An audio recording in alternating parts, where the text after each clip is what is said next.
سکتی۔ کیا مسلمان کلمہ پڑھتے ہوئے درگاہوں کے چکر لگاتا ہے اور کہتا ہے ہم کچھ مانگنے نہیں جا رہے بلکہ زیارت کر رہے ہیں، ان کی کیا حیثیت ہے؟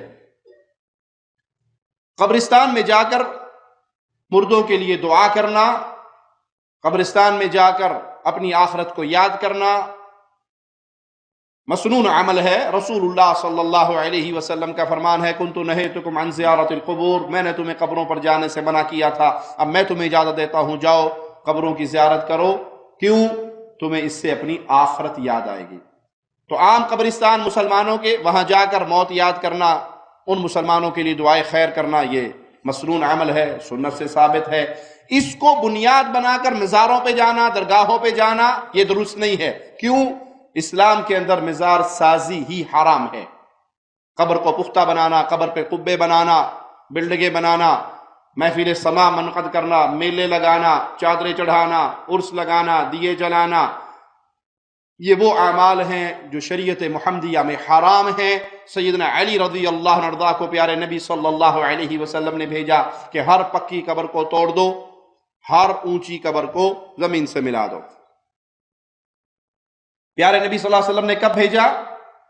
جب آپ نے مکہ فتح کیا، اور جب تک مکہ فتح نہیں ہوا پیارے نبی صلی اللہ علیہ وسلم بیت اللہ میں نماز پڑھتے تھے، اور بت بھی بیت اللہ کے اندر ہی کفار نے سجائے ہوئے تھے۔ تو یہ نہ ہو کہ آپ صبح اٹھیں اور اپنے گاؤں میں جائیں اور جو قبرستان میں پکی قبریں آئے کھدار لے کے ساری توڑیں، جی مولوی صاحب نے کہا تھا کہ پکی قبریں توڑ دو، اور اس کے بعد قبر پرست آپ کے اوپر کھڑے ہو جائیں اور کیس ہو جائیں، اور پھر آپ سے کہیں جی خود اپنے ہاتھ سے قبر بنا کے دے کے جاؤ۔ تو پہلے وہ مٹی کی تھی اور بعد میں وہ سونے کی بنا کے دینی پڑے۔ یہ دعوت کا اسلوب نہیں ہے، یہ طریقہ نہیں ہے۔ اہل توحید کو جب اللہ حکومت دیتا ہے تو مسلمان حاکم کے ذریعے ذمہ ہوتا ہے کہ وہ شرک کے سارے مناظر کو مٹا دے۔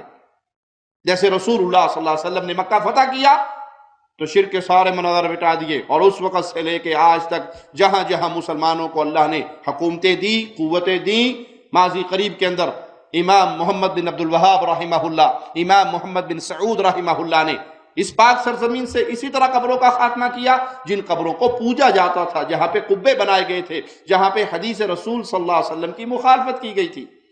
ایک مولوی صاحب کہتے ہیں ہم لوگوں کو وہابیوں سے روکتے ہیں کہ وہابیوں سے دور رہو۔ کیوں روکتے ہیں؟ آپ کسی کو بلاؤ اور اسے کہو میرے باپ کی قبر پہ فاتحہ خوانی کر، اور وہ فاتحہ خوانی کی بجائے آ کر آپ کے باپ کی قبر پہ لات مار کے چلا جائے تو آپ کو کتنا غصہ آئے گا؟ تو وہابیوں نے صحابہ کرام کی قبریں توڑی ہیں، اس لیے ہم لوگوں سے روکتے ہیں کہ یہ بڑے بے ایمان لوگ ہیں، ان کے قریب نہ جانا۔ حضرات، اگر کوئی شخص آپ کو فاتحہ کے لیے بلائے کہ آئیے میری ماں کی قبر پہ جاتے ہیں، میرے باپ کی قبر پہ جاتے ہیں، وہ فاتحہ پڑھنے آئے اور قبر پہ لات مارے تو آپ کو غصہ نہیں آئے گا؟ آپ نے فاتحہ پڑھنے بلایا، وہ آ کے نہیں قبر کو مٹا دو، پیر مارے تو کیا آپ کو غصہ نہیں آئے گا؟ اپنی ماں باپ کی قبر پر ان خبیثوں نے صحابہ کرام کی قبروں کو اڑا دیا، اولیاء کرام کی قبروں کو مٹایا، بلڈوزر سے مٹایا۔ اسی لیے ہم تم ان لوگوں سے دور ہے۔ ہمارے والدین کی قبر کو تم نقصان پہنچاؤ تو کتنا صدمہ ہوتا ہے۔ یہ نبی کے صحابہ کرام کی قبروں پر بلڈوزر لگاتے ہیں، اور ایک لات مارنا الگ بات ہے، آپ کے والدین کی قبر پر اگر کوئی پیر رکھ دے تو آپ کو غصہ آئے گا۔ مسلمان کی قبر کی توہین نہیں کرنی چاہیے۔ انہوں نے پیر نہیں بلکہ بلڈوزر سے صحابہ کرام کی قبروں کو مٹایا۔ لا حول ولا قوت الا باللہ العلی العظیم۔ یہی وجہ ہے کہ ہم ان سے دور رہتے ہیں اور دوسروں کو بھی دور رہنے کی تعلیم دیتے ہیں۔ آج سے آپ لوگ دور رہیں گے نا انشاءاللہ۔ بھائی، قبر کی توہین کرنے سے رسول اللہ صلی اللہ علیہ وسلم نے منع کیا۔ قبروں کے اوپر نہ بیٹھیے توہین کی نیت سے، ان کو ٹھوکریں نہ ماریے، لیکن ایک قبر کو عبادت گاہ بنا لیا گیا، اللہ کے مقابلے پہ اس کی پوجا شروع کر دی، اس کو توڑنے کا حکم تو رسول اللہ صلی اللہ علیہ وسلم نے خود سیدنا علی کو دیا۔ اگر کوئی پختہ قبر کو توڑے، اگر کوئی گنبد کو توڑے، اگر کوئی درگاہ کو توڑے، مسلمان حاکم، میں یہاں پہ یہ بات دہراؤں گا، جس کو سلطہ ہو، جس کے پاس امر ہو، جس کے پاس کنٹرول ہو، جس کے پاس حکومت ہو، یہ نہیں کہ عام بندہ اٹھے اور توڑے اور وہ گاؤں کے اندر اور شہر کے اندر فتنہ برپا کر دے اور پھر مجبوراً اہل توحید کو چندہ کر کے اس درگاہ کو بنا کر دینا پڑے۔ یہ فتنے کا راستہ ہے۔